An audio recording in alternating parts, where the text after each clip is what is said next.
నమస్తే, welcome to I dream social spotlight with కవిత.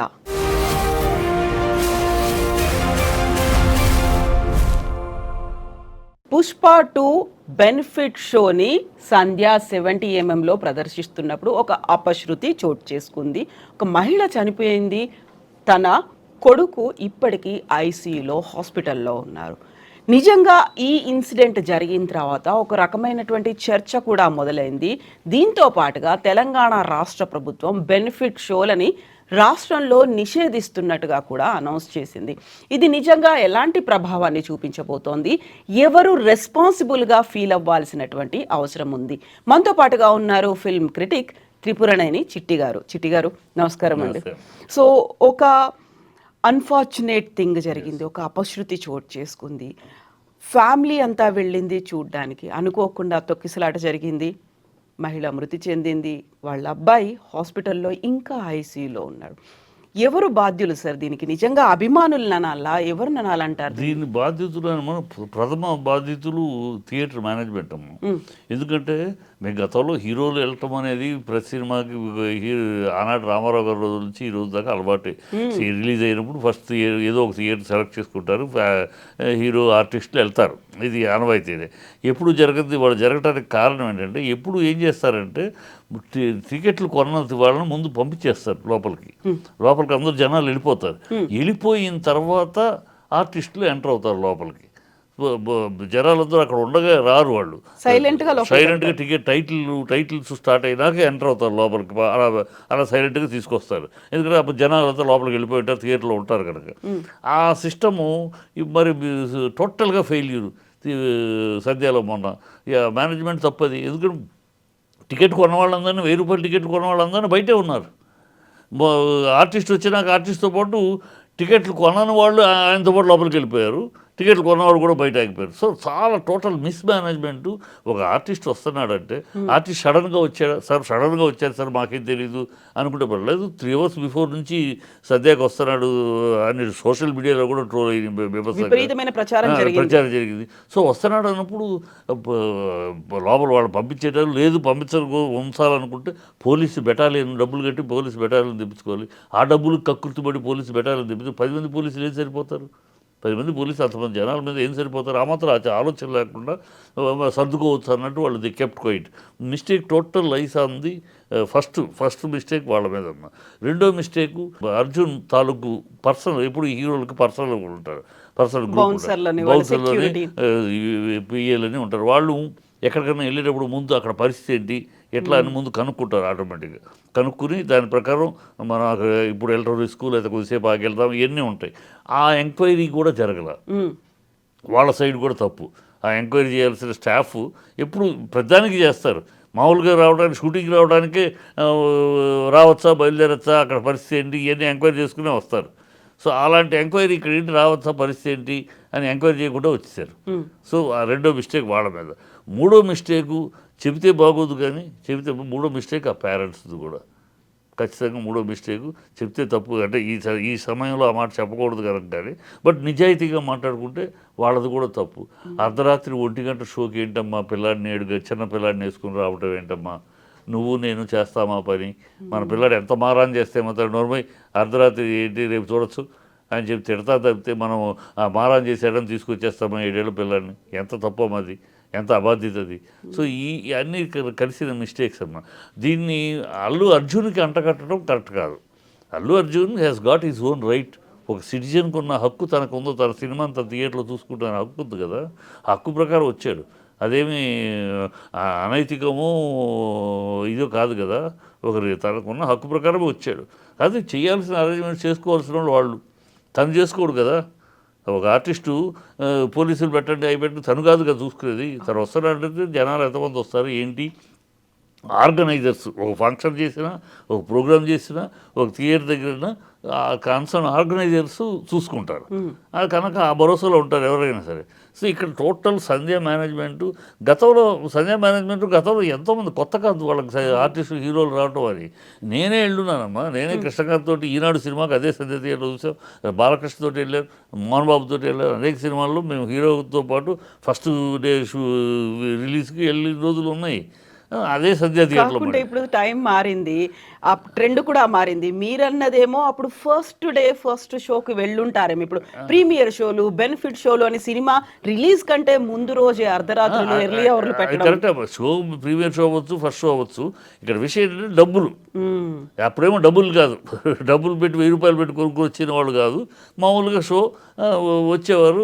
అది సీక్రెట్గా ఖచ్చితంగా ఏ రోజు కూడా ఎన్నిసార్లు వెళ్ళినా నేను హీరోతో నాకున్న బంధంతో అంతమంది ఎప్పుడు వెళ్ళినా కూడా, ఏ సినిమాకి వెళ్ళినా కూడా టైటిల్ స్టార్ట్ అయినాకే లోపలికి వెళ్ళేవాళ్ళం. మ్మ్. టైటిల్ స్టార్ట్ అయినాకే. ఈవెన్ రాఖీలో నేను యాక్ట్ చేశాను. నన్ను రమ్మన్నారు థియేటర్కి.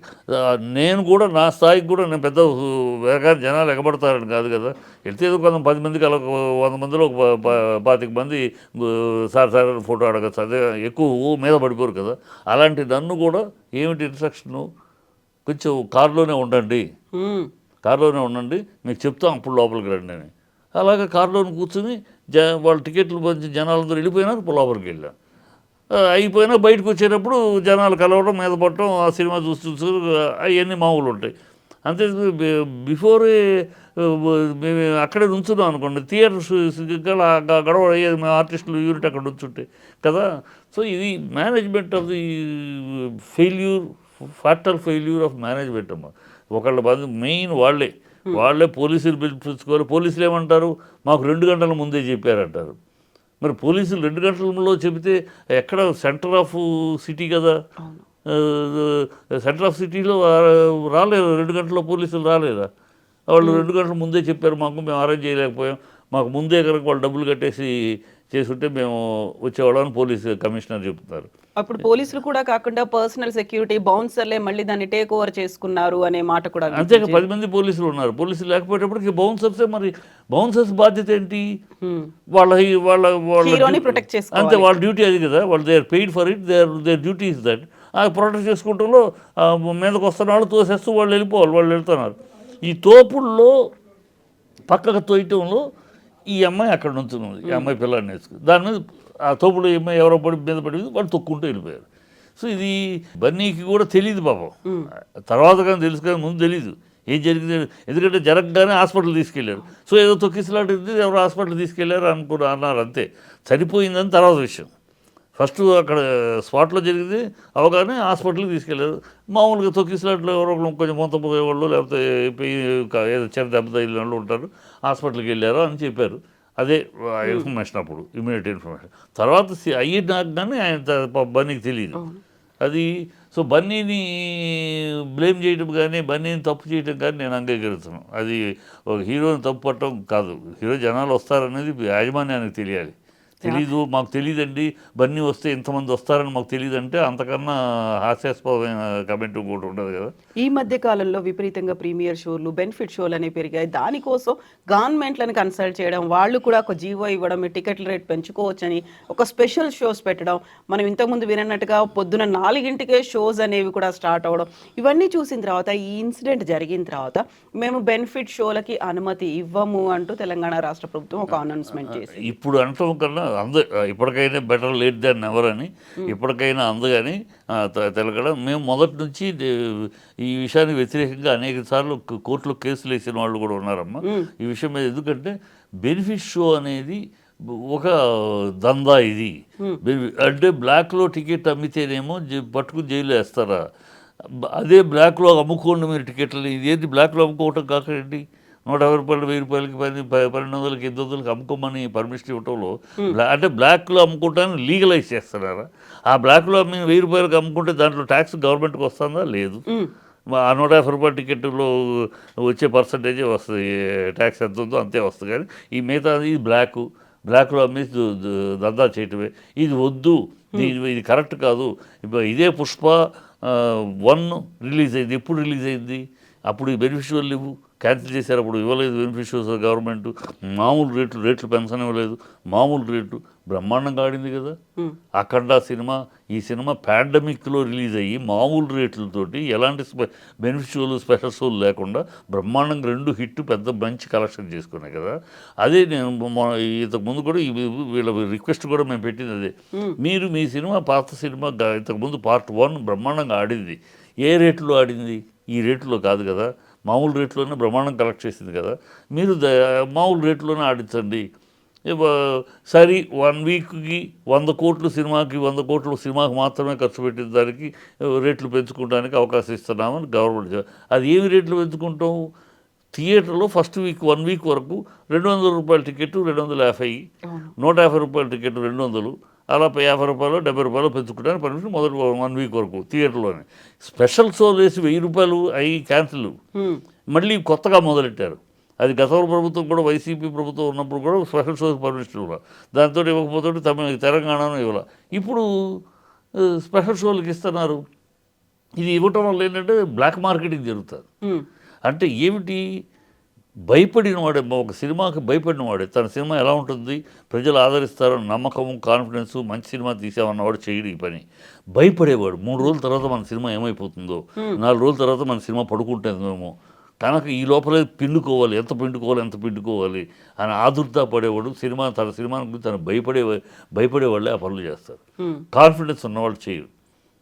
అది దీనివల్ల ఏం జరిగిందంటే ఇండస్ట్రీ ఎంత నష్టపోయిందంటే, మన గతంలో ఈ బెనిఫిట్ షోల వల్ల బోగస్ హీరోయిజం, ఒక్కొక్కడు ప్రతివాడు బెనిఫిట్ షోలు వేసేసుకుని 100 crore క్లబ్, 1000 ఇంత కలెక్ట్ అయిందని చెప్పి ఒక బోగస్ స్టామినా, వీళ్ళ స్టామినా ఇంత అన్నట్టు బోగస్ స్టామినా ఎస్టాబ్లిష్ చేసుకుని ప్రతివాడు కోట్లు అడిగాడు. ఇవాళ అడగమండి, ఇవాళ ఎందుకు అడగడం? మీ ఒరిజినల్ స్టామినా ఏంటో మామూలు రేట్లో రిలీజ్ అయితే తెలిసిపోతుంది, బెనిఫిట్ షోలు లేకపోయినప్పటికి. ఇవాళ ఎందుకు అడగలేకపోతారు? మళ్ళీ అది అందాక అవకాశం ఇస్తున్నారు బెనిఫిట్ షోలు పెట్టడం వల్ల. బెనిఫిట్ షోలు పెట్టడం వల్ల ఏంటి? ఫస్ట్ 5 రోజులు ఇంత కలెక్షన్ చూపించేస్తారు. ఈ డబ్బులన్నీ లెక్క పెట్టి ఇన్ని కోట్లు కలెక్ట్ చేసింది, అబ్బో ఈ స్టార్కి, ఈ హీరోకి ఇంత స్టామినా ఉందన్నమాట మనం అనుకుని ఎవడో పోతాడు. వాడికి 10 కోట్లు 15 కోట్లు, వాడి వర్త్ 2 కోట్లకు కూడా ఉండదు, వాడి సినిమా 20 కోట్లకు కూడా అమ్మదు, కానీ వాడికి 10 కోట్లు రెమ్యునరేషన్ ఇస్తారు. అలాగే దరిద్రం అయిపోయింది ఇండస్ట్రీ. ఆ బోగస్ స్టామినా, బోగస్ స్టార్డమ్ చూపించుకుని మోసపోయిన వాళ్ళు ఉన్నారు. ఇవాళ అది స్ట్రీమ్ లైన్ అవుతుంది. ఈ బెనిఫిట్ షోలు, ఈ గొడవలు లేకపోవడంతో ఎవడు స్ట్రెంగ్త్ ఏంటో సినిమాలో తెలిసిపోతుంది. ఎవడు స్ట్రెంగ్త్, ఎవడు ఒరిజినల్ స్టామినా ఏంటి, ఒక్కొక్కళ్ళ హీరోని బట్టి తెలిసిపోతుంది. సో దాన్ని బట్టి బిజినెస్ జరుగుతుంది, దాన్ని బట్టి కాస్ట్ ఆఫ్ ప్రొడక్షన్ ఉంటుంది. ఇప్పుడు దాన్ని మళ్ళీ బ్రేక్ చేసేలాగా ఈ బెనిఫిషియల్ అలౌ చేశారు. ఏమైనా whatever it may be, జరిగిపోయింది. ఇప్పుడు at least better late than ever. ఇప్పుడైనా government no more benefit shows, no more special shows అని చెప్పి అంటాం మంచి పని. ఎందుకంటే ఇవాళ ఇదైంది, రేపు రామ్ చరణ్ ఉంది, బాలయ్యది ఉంది, మళ్ళీ అప్పుడు మళ్ళీ ఇదంతా విపరీతం అయిపోద్ది కదమ్మా. అది లేదని బ్యాన్ చేయటం చాలా మంచి పని చేశారు. ఇప్పుడు టికెట్ల రేట్లు పెంచకూడదు, వద్దు, మీరు వీటిని ఆపేసేయండి అంటూ కొంతమంది కోర్టు దాకా కూడా వెళ్ళారు. హైకోర్టుకు వెళ్ళిన వాళ్ళు ఉన్నారు. కాకుంటే దాన్ని కొంచెం వాయిదా వేసింది కోర్టు అనేది, అది ఇంకా స్టిల్ పెండింగ్లో ఉంది. సో రేట్లు పెంచుకోవడం ఒకవైపు అయితే, బెనిఫిట్ షోస్ అనేది పెట్టుకోవడం, ఇవన్నీ నిజంగా మంచి జరుగుతుందంటారా? లేకుంటే ఇప్పుడు నిర్మాతలు చేసేటువంటి ఒక వాదన ఉంది, హై బడ్జెట్ మూవీస్ మేము తీస్తున్నాం కాబట్టి, సో దానికోసమని మా బడ్జెట్ కావచ్చు, మా చిత్రీకరణ కావచ్చు, మా క్వాలిటీ లాజిక్ నేను అడుగుతాను. మా హై బడ్జెట్ తీశాను కనుక నాకు రేట్లు పెంచుకుంటానికి అవకాశం ఇవ్వమని అంటున్నారు కదా. నేను లో బడ్జెట్లో తీశాను, నాకు తగ్గిస్తారా? తగ్గించండి. నేను లో బడ్జెట్లో తీస్తాను, చక్కగా మంచి బడ్జెట్లో మంచి సినిమా తీస్తాను, నేను నా సినిమాకి ఇవ్వండి, తగ్గించి ఇవ్వండి. ఇస్తారా? ఇవ్వగలరా? అది ఏమి లాజిక్ అని. మేము ఖర్చు ఎవరికో, నేను ఏమైనా ఖర్చు పెట్టమని ప్రేక్షకులు కోరారా? నేను ఖర్చు పెట్టు తగలబెట్టు నువ్వు కోరారా? నువ్వు తీసావు, నీ టేస్ట్కి తీసావు, నీ యొక్క స్టోరీ డిమాండ్ని బట్టి తీసావు, లేకపోతే నీ హీరో డిమాండ్ని బట్టి తీసావు, నువ్వు తీసేసి ప్రజల మీద పడతారంటే ఎట్టా? బూస్టప్ ఆఫ్ ఫాల్స్ స్టామినా అని ఎక్స్పెక్ట్ చేసి సినిమా అనేదమ్మా ఎవ్వరికీ ప్రయోజనం లేదు. ఈ డబ్బు ఎక్స్ట్రా పెంచడం వల్ల ఎవ్వరికీ ప్రయోజనం లేదు. వీళ్ళు రేట్లకు వెళ్ళే డబ్బు, దాంట్లో ట్యాక్స్ కానీ గవర్నమెంట్కి వెళ్ళదు. ఓన్లీ ఈ ప్రొడ్యూసర్స్. అంటే నేను ఎవడు ఖర్చు పెట్టమన్నాడు? నేను ఖర్చు పెట్టమన్నానా? నువ్వు ఖర్చు పెట్టావు అని చెప్పి నువ్వు అడిగితే, నేను తక్కువ పెట్టాను నన్ను తగ్గించమని అడిగితే కుదురుతుంది? ఏమన్నా లాజిక్ ఏనది? కాదు కదా. నేను నువ్వు ఖర్చు పెట్టినప్పుడు నువ్వు రిలీజ్ చేసుకో. నెంబర్ ఆఫ్ థియేటర్ చేసుకుంటున్నావు, దానికోసమే నెంబర్ ఆఫ్ థియేటర్ నువ్వు ఒక కలెక్షన్ రావాలని చెప్పి 1000 థియేటర్లు చేసుకుంటున్నావు, 800 థియేటర్లు చేసుకో. నీ సినిమా బాగుంటే దమ్ముంటే ఆడద్ది, దమ్మున్న సినిమాలు ఆడలేదు, మామూలు రేట్లో ఆడలేదు. అందుకని పుష్ప సాక్ష్యాలు. పుష్ప ఏంటి, పుష్ప 1 ఏంటి, అఖండ ఏంటి, ఇవన్నీ సాక్ష్యాలు. మామూలు రేట్లోనే బ్రహ్మాండమైన కలెక్షన్ చేసేది. ఒక్కొక్కటి 5 సార్లు చూశారు జనాలు. ఒక్కొక్క ప్రేక్షకుడు 5 సార్లు 6 సార్లు చూశారు. సో అలా అలా సినిమా అంటే చూస్తారు, మీ కలెక్షన్ మీకు వస్తుంది. అందుకని మేము వస్తుందో రాదో, మేము డబ్బు ఖర్చు పెట్టాం కానీ మంచి సినిమా తీసామో లేదో మాకే గ్యారంటీ లేదు. మా సినిమాని ఆడియన్స్ నెత్తిని పెట్టుకుంటారో బొంద పెడతారో మాకు తెలియదు. కనుక మేము ముందు పిండేసుకుంటాం మీ దగ్గర అంటే ఎట్లది? Is it a logic? Is it a sensible argument? So ఇక్కడ ఇంకొక ఇష్యూ కూడా కనిపించింది. పీవీఆర్ సినిమాస్కి సంబంధించి ఈ సినిమాను మేము ప్రదర్శించట్లేదు కొన్ని అనివార్య కారణాల వల్ల, ఇక్కడ కూడా షేర్లలో తేడా వచ్చింది అనే మాట కూడా వినిపించింది. షేర్లలో తేడానే కదమ్మా, నాకు తెలిసిన ఇన్ఫర్మేషన్ ఎంతవరకు కరెక్ట్, మోస్ట్ ప్రాబ్లీ నాకు తెలిసింది. వీళ్ళు ఏం చేస్తున్నారంటే ఎగ్జిబిటర్స్ నుంచి అందరు ఎగ్జిబిటర్స్ ప్రతి ఎగ్జిబిటర్ అడ్వాన్స్లు అడుగుతున్నారు, ముందు డబ్బులు ఇవ్వడానికి.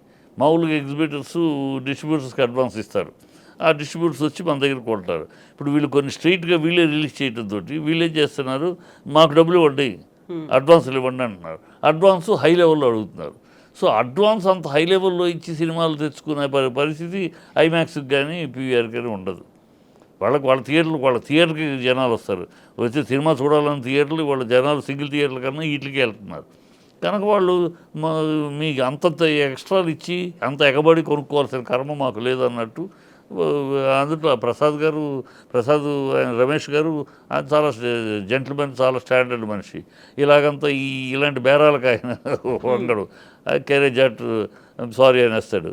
అట్లాగూ వీళ్ళు అడ్వాన్స్ విపరీతంగా అడగటము, ఆ అడ్వాన్స్ ఇచ్చిన వాళ్ళకి థియేటర్లు ఇవ్వటము, దాంతో వాళ్ళు ఏమన్నారు మామూలు రొటీన్ పర్సన్ వాళ్ళు ఎత్తా అంటే రిలీజ్ అయినాక ఇమీడియట్గా జెన్యున్గా ఉంటుంది. ప్రసాద్ ల్యాబ్ అంతా, ప్రసాద్ ఐమాక్స్ అంతా జెన్యున్గా టక్కన అయిందా ఫట్ ఆ 1 వీక్లో క్లీన్ సెటిల్మెంట్, ఎప్పటికప్పుడు పెండింగ్లు ఉండవు. కనుక వాళ్ళు మాది క్లీన్గా వైట్ పేపర్ లాగా ఉంటుంది. కనుక మీరు వేసుకోండి, తీసుకోండి అంతే తప్పితే మీకు ముందు ఇచ్చి తీసుకోవాల్సిన కర్మ మాకు లేదు అంటారు. సో ఇప్పుడు బెనిఫిట్ షోస్ మాత్రం రద్దు చేశారు తప్ప ఫర్దర్గా రిలీజ్ అయ్యేటువంటి ఇలాంటి భారీ బడ్జెట్ సినిమాలకి టికెట్ల రేటు పెంపుదల ఉండదు అలాంటి స్టేట్మెంట్ అయితే ఏం రాలేదు కదా. అంటే ఉన్న జీవో ఉంది కదమ్మా, జీవోని రివోక్ చేయాలి మళ్ళీ. ఇప్పుడు ఆంధ్రప్రదేశ్ జీవో ఉంది, ఇక్కడ జీవో ఉంది. ఇదే కాదు మిగతా వచ్చే రాబోయే సినిమాలకు కూడా అదే, రాబోయే సినిమాలకి ఓల్డ్ జీవో ఒకటి ఉంది. ఆ జీవో ప్రకారం ఏంటంటే 100 కోట్లు సినిమాకి మాత్రమే ఖర్చు పెట్టిన సినిమా, నువ్వు 300 కోట్లు అవ్వచ్చు, బడ్జెట్లో ఎంత బడ్జెట్ అని నువ్వు చెప్పచ్చు, కానీ 100 కోట్లు సినిమాకే ఖర్చు పెట్టామనే డీటెయిల్స్, అంటే కెమెరామెన్, హీరో, హీరోయిన్ రెమ్యునరేషన్ లేకుండా సినిమాకే ఖర్చు పెట్టినదైతే మీరు అది ప్రూవ్ చేస్తే మా దగ్గర మీరు రేట్లు పెంచుకోవడానికి అవకాశం ఇస్తాం. 1 వీక్ 10 డేస్, 1 వీక్ 2 వీక్స్ లేదా 10 డేస్కు రేట్లు పెంచుకోవడానికి. ఇది ఇలా కాదు, అడ్డదిడ్డంగా కాదు. థియేటర్ దగ్గర 200ది ఒక 100 రూపాయలు పెంచుకుంటారు, 150ది ఒక 50 రూపాయలు పెంచుకుంటారు. అలా సింగిల్ థియేటర్లో 70 రూపాయల టికెట్ 100 రూపాయలు ఉంటుంది. ఇలా పెంచుకోవడానికి అవకాశం ఇస్తారంతే. అది ఒప్పుకున్నారు గవర్నమెంట్, ఆ జీవో ఉంది. ఇప్పుడు అది కూడా క్యాన్సిల్ చేయాలంటే మళ్ళీ కొత్త జీవో రావాలనుకోండి. ఇప్పుడు దానివల్ల నష్టం లేదమ్మా. సరే ఏదో మేము ఖర్చు పెట్టామంటున్నారు, ఓకే, ఒక వారం రోజు ఒక 30 రూపాయలు 50 రూపాయలు పెంచుకుంటే చూసేవాళ్ళు. ఇప్పుడు 250ని 300, 200 టికెట్ని 300 అన్నారు కొమ్మ, కొనుక్కు ఏదో 100 రూపాయలు ఓకే, క్రేజ్ ఉన్న సినిమాని ముందు చూడాలి. 1000 రూపాయలు అంటే కదా సమస్య, 1000 రూపాయలు 800 అంటే కదా దోచుకుంటాం అనేది. ఇది అంటే సరే, ఇది కూడా మేము అబ్జెక్ట్ చేసాం. అసలు ఎందుకు పెంచాలి, పెంచితే చిన్న సినిమాలకు తగ్గిస్తారా అని అప్పటి నుంచి మా లాజిక్ అదే. నేను చిన్న సినిమా తీశాను, నేను గెలుపుని సినిమా తీశాను, లడ్డు బాబు అని సినిమా తీశాను, నా లడ్డు బాబుకి తగ్గిస్తారా మీరు? 200 రూపాయల టికెట్ నాకు 150 రూపాయలకి చేయండి, నాకు ఇంకా ఆడియన్స్ ఎక్కువ వస్తారు కదా. అది మీకు మాత్రం చెయ్యి వాళ్ళకి చేస్తామంటే ఎట్లా అది? సో అవన్నీ ఉన్నాయి, కాంట్రడిక్షన్స్ ఉన్నాయి. బట్ ఏదో జరుగుతుంది అంతవరకు. మరి దందా కాకుండా బ్లాక్ మార్కెటింగ్ చేయకుండా జరుగుతుంది, దాంతవరకు ఓకే. అది కూడా మేము అబ్జెక్ట్ చేస్తాం, కోర్టులో ఉంది. అది కూడా రేపు కోర్టులో కేసు వచ్చేదాకా 17 విచారణ ఉంది. ఆయన కోర్టులో జడ్జి చాలా దీని గురించి, ఈ దందాని గురించి నాకు చాలా తెలుసు, మీకు 17వ తారీఖు సవినయంగా అన్నీ నేను చేస్తా అన్నాడు ఆయన. అంటలోనే ఆయన దాని మీద చాలా అవగాహన ఉన్నాడు ఆయన. ఇది ఏంటి, ఏం జరుగుతుంది ఇక్కడ, బెనిఫిట్ షోలు, ఈ షోలు అని చెప్పి రేట్లు పెంచడం, దీనిలో ఏమి దందా జరుగుతుంది, ఎవరికి ప్రయోజనం జరుగుతుంది, ఎవరు దీంట్లో బెనిఫిషియర్స్ ఎవరు, ఆ ప్రేక్షకులు బెనిఫిషియర్స్ కాదు, గవర్నమెంట్ బెనిఫిషియరీ కాదు, ఎవరు బెనిఫిషియరీ వీళ్ళు, ఈ డబ్బంతా ఎవరికి ఎవరికి ఎవరికి పోతుంది, చెందుతోంది? ఇవన్నీ మాట్లాడతాను అన్నాడు ఆయన. ఇవన్నీ వివరంగా 17వ తారీఖు అన్ని I will look in to all this affairs అన్నాడు. అంటే ఆయన చాలా విషయం ఫుల్ నాలెడ్జ్లో ఉన్నాడు. సో వస్తుంది, వచ్చినాక మనకే ఉండాలి. నేను అనేది ఎవడో కోర్టు ఆర్డర్ వేసి ఎవడో చేయడం, మనకి సెల్ఫ్ డిసిప్లైన్ కావాలి నా కోరిక. ఇండస్ట్రీలో మనం ఇలా దోచుకుని ఎందుకు బతకాలి? కష్టపడి సినిమా తీస్తున్నాం, బ్రహ్మాండంగా తీస్తాం, కానీ ఆడియన్స్కి మెచ్చేలా సినిమా తీయాలి మనం. లేదండి ఎక్కడ గ్యారంటీ చెప్పలేము అని అందుకని నేను మోసం చేస్తానంటే ఎట్లా అమ్మా? అదే మరి దొంగతనం చేసేవాడు, హత్య చేసేవాడు అదే కదా రీజను. దొంగతనం చేసేవాడు ఏం చెప్తాడు? ఎక్కడైనా నాకు పని దొరకట్లేదు, పనిస్తే ఎవడు పని ఇవ్వట్లేదు, పనిస్తే డబ్బులు ఇవ్వట్లేదు, మరి దొంగతనం ఏం చేయను అంటాడు. అదే లాజిక్కే కదా ఇది. నేరం నాది కాదు ఆకలిది. నేరం నాది కాదు ఆకలిది అన్నట్టు ఇది అసహ్యం లాజిక్ ఇది. అది మనకే డిసిప్లిన్ ఉండాలి, మనకే ఈ దందా చేయకూడదు, మనం ప్రేక్షకులు దోచుకోకూడదు. ప్రేక్షక దేవుళ్ళు అని ప్రతి మీటింగ్లో అంటాం. మేము ఫ్యాన్స్ లేకపోతే మేము లేము, మీరే మా దేవుళ్ళు అని ప్రతి మీటింగ్లో ప్రతి హీరో అంటాము. ఆ ప్రేక్షకులను దోచుకుంటాం ఏంటని, ఆ ప్రేక్షకులను దోపిడీ చేయటం ఏంటని, ఇది మనకే ఉండాలి కదా, మనకే ఆ విజ్ఞత ఉండాలి కదా మనకి. అది నేను అనేది. థ్యాంక్ యూ సో మచ్ చిట్టి గారు. థ్యాంక్ యూ అండి.